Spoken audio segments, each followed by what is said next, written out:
What's your portfolio consist of today?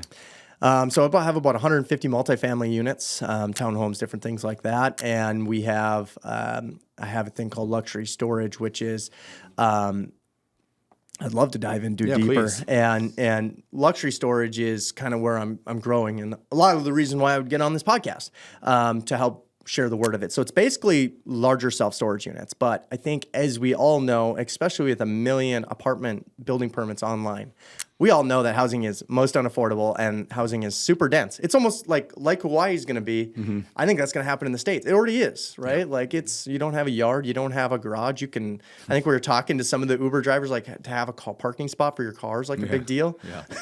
Or like you got to give up air conditioning. Yep. You want the parking spot or air conditioning? You can't have it all. And I think that's just the way people are going to find affordability in the future. So I've kind of been preaching luxury storage, which is going to be a larger storage unit, and it's going to be like a flex industrial space. So it's going to be HVAC. So it could be an 18 by 50 unit. It'll be 16 feet tall, so you could fit a semi in there, whatever. It'll have 2 lights and an outlet and basically an automatic garage door opener. And so it'll be guys like small business owners that need a place to store something. But it'll be a unit, doesn't have a bathroom. Shouldn't be running your business. You're not going to put a sign above your storage unit. But it's going to give you a place to have HVAC, have all your stuff in there, and just have a different style. And so it's larger self-storage, essentially, cool. Right? Like, and I think as housing gets more and more dense, these businesses like compete for space. Like they just need some. I have businesses rent 10 storage units, and they just keep a forklift there with their flooring in there, and that's what they do. But there's just not a lot of flex industrial space that's smaller. Yeah. So I'm not talking about these mega buildings. We're doing the smaller spaces. Yeah, it's like industrial. It's like warehouse industrial, but on a small level. It's almost like tiny homes for real estate, like for residential, but it's industrial warehouse, but for tiny ones. Yeah, it's true. Cool. Yeah, so it's like instead of like a big warehouse, we're going to have a triple net lease at $6 a foot, whatever. We're getting double that. Yeah. Plus, we're paying all the utilities. You can swipe it on your Amex. We can treat it. We can adjust the rents on the fly based on occupancy. So if we're at 99% occupancy, like we are one that we just built, then we start driving the rents up because you can change the rents every 60 days, right? Like just like a self-storage unit. A lot of these REITs, I love self-storage because there's no regulation on it. In multifamily, you get in different states with regulation. I think things are just going to become more regulated over time, and it's going to go to the tenant's favor because it's so unaffordable. Yeah. And so unfortunately, that's what I don't love about multifamily, what I learned. So I've started doing more storage and leaning into storage development. And so I'm going to take a luxury storage brand and build it not only in the Dakotas, but in the Sunbelt markets. And we're partnering people. So if you are interested in luxury storage, find me on Instagram, marc.kuhn.mac, and just DM me the word luxury storage. Actually, you can DM me luxury storage on any platform, and I will figure out how we can partner, or you can invest in one of our luxury storage facilities. Do you have any cities picked out specifically where you're like, this is going to be an amazing spot to do this? Yeah. So Rapid City, we're in the Midwest right now. So obviously heated units. Yeah. We're doing North Dakota, which would be Grand Forks, Fargo. We like Bismarck. Those would be like the 3 main towns. And then Sioux Falls and your Rapid City markets. We really love those markets. I think even working south to Indianapolis and Kansas City, like they're really good markets for this. Yeah. And we've gotten told that multiple times because we get a lot of attention from this. Okay. But we also want to get into the Sunbelt markets. Like they're selling $500,000 condo shops for like Toy Barn, if you're familiar with that. But it's like you park your car in there and it's like a little hangout man cave, but it's like an 18 by 50 space that might have like 2 levels in the back, and you park your couple Ferraris in there, and they're getting a lot of money for these spaces. So we want to open it up not just from car guys, but we want to open this up as flex space, small businesses, but we still want to treat it as self-storage so we will try to hold the whole property. Which is getting challenging because you need to raise money in order to do that. So we may have to sell off individual condo units, but the goal would be to continue to roll up 30, 40, 50 of these facilities. So instead of selling them at a 6.5 cap, we could roll them up to a life insurance company at 4 or 4.5 cap. That's cool. Yeah. How do you market that? Like, who are you marketing to? Is it just people drive by and it's like flex industrial? What are you saying to get people, the right people, to be interested in luxury storage? We've been navigating. Obviously, we're using Google and Facebook ads and that type of thing, because so far both of our facilities, whether it's in Fargo or Grand Forks, they're not on the main roads. We're like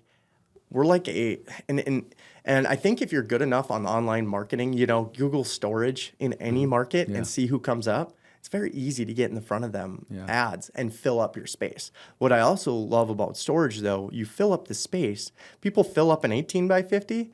Well, they ain't moving out tomorrow. Like they'll tell you, like my buddies come to me, I'm going to just put my boat in there for a couple months. I just need some space in the garage. And they've been there for a year. It's like, and they're willing to pay the $600-700 a month to do it on their Amex or whatever, write it off on their business. I don't care. Yeah, that's cool that you're working to businesses, because it's just another expense. It's just another few $100s a month, whatever. Yeah, and there's toys and RVs. Like I thought that's what it was going to be, but it's all these small businesses and flex spaces, and people just need cheap space. They don't necessarily want to rent out 20,000 square feet. Yeah, and that's not for everybody. I wonder if I could put a studio, like, because you got power in there, and I was like, I wonder if you could put like a podcast studio. You just come over and record. I got to get like more creative in my content, so like I'm trying to figure out what to do in storage units. Yeah. I love maybe I'll put my podcast studio in a luxury storage unit. It's a cool idea, man. I mean, what's it cost to build one of those versus like a normal self storage? You know the difference? Like, I mean, is that significantly more? Really, all you're adding. So this is how this all happened. I built a building that was. It was 48 by 184. I don't know why I know those numbers, but anyway, these are 13 by 48 deep units, one overhead door, and I heated half because I was like skeptical. I was like, does anyone need storage this big? Yeah. And then I did the other half unheated.